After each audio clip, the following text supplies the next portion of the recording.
अस्सलामुअलैकुम।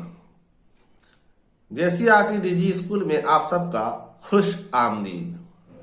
मैं हूं महमूदुल हसन अंसारी और एक बार फिर से हाजिर खिदमत हूं। नवाए उर्दू से आज हम पढ़ेंगे कता और शायर हैं वहीदुद्दीन सलीम। अनवान है इनकलाब।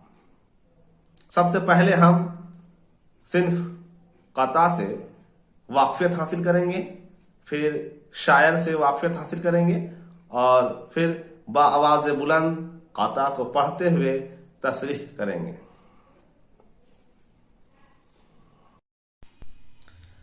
दावत इनकलाब, शायर वहीदुद्दीन सलीम। रुबाई की तरह कता भी आम तौर पर 4 मिसरों की नज्म होता है, लेकिन रुबाई और कते में 2 बातों के लिहाज से बुनियादी फर्क है।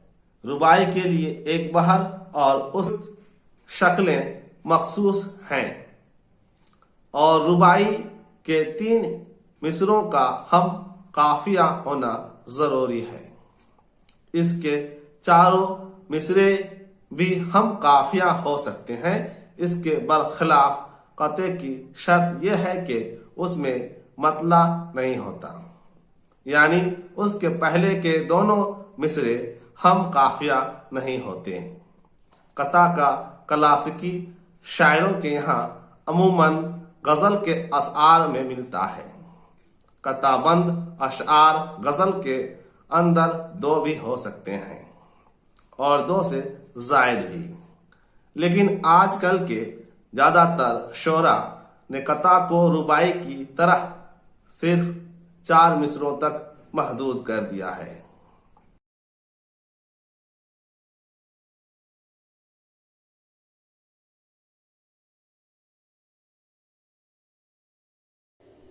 वहीदुद्दीन सलीम माहिर लिसानियात, सहाफ़ी, मुतरजम, कामयाब मुसन्निफ और शायर थे।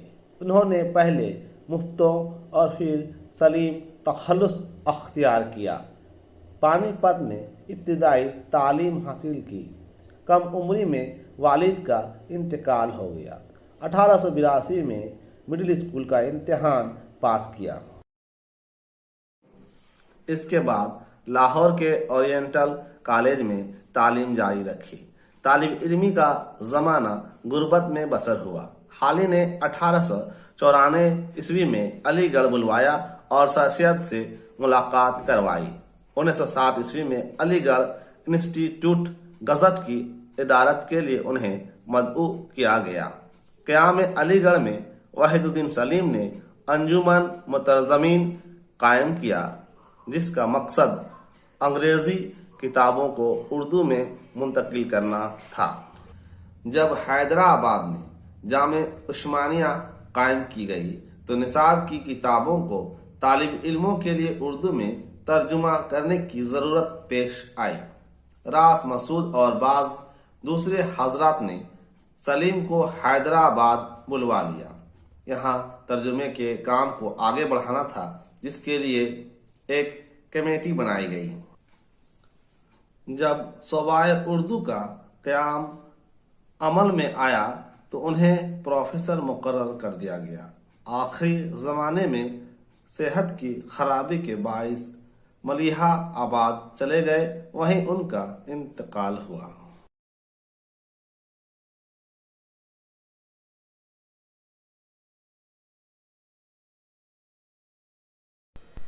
दावत इनकलाब। क्या लेगा खाक मुर्दाए उफ्तादा बन के तू, तूफ़ान बन के है तेरी फितरत में इनकलाब। क्यों टिमटिमाए किरमके शब ताब की तरह, बन सकता है तू औज फलक पर अगर शहाब। वो खाक हो कि जिससे मिले रेज़ाए हाय ज़र, وہ سنگ بن کے جس سے نکلتے ہیں لال ناب۔ چڑیوں کی طرح دانے پہ گرتا ہے کس لیے، پرواز رکھ بلند کہ تو بن سکے عقاب۔ وہ چشمہ بن کے جس سے ہوں سرسبز کھیتیاں، رہ روح کو تو فریب نہ دے صورت سراب۔ خلاصہ، پیش نظر نظم میں دعوت انقلاب دی گئی ہے۔ شاعر ہم سے مخاطب ہو کر کہتا ہے کہ مردہ بن کر تو کچھ نہیں کر سکتا، تیری فطرت میں انقلاب ہے، تو طوفان بن جا جگنو کی طرح، رات میں وہ خاک بن جس سے سونا بنتا ہے، اور اگر پتھر ہی بننا ہے تو لال پتھر بن، یعنی وہ پتھر بن جس سے لال ناب نکلتے ہیں۔ چڑیوں کی طرح چند دانے پہ مت گر، بلکہ عقاب بن کر اپنی اڑان بلند رکھ، اپنا شکار خود حاصل کر، بہتے ہوئے پانی کا ایسا چشمہ بن جس سے کھیت سیراب ہوں، مسافروں کو سراب کی مانند فریب نہ دے۔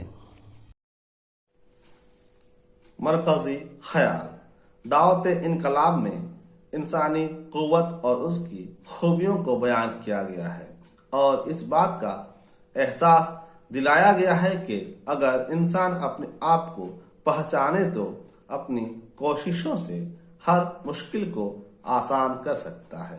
مطلب یہ کہ انسان کی فطرت میں انقلاب ہے، اور انقلاب سے ہی بڑے بڑے کام کر سکتے ہیں۔ آئیے سوالوں کو حل کرتے ہیں۔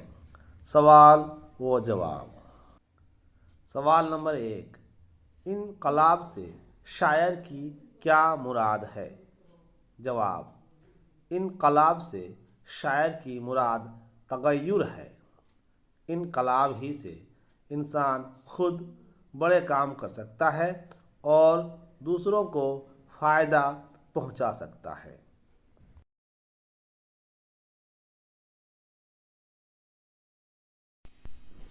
سوال نمبر 2، انقلاب پیدا کرنے کی صلاحیت کس میں ہے؟ جواب، انقلاب پیدا کرنے کی صلاحیت انسان میں ہے، کیونکہ انسانی فطرت میں تبدیلی و تغیر لازمی ہے۔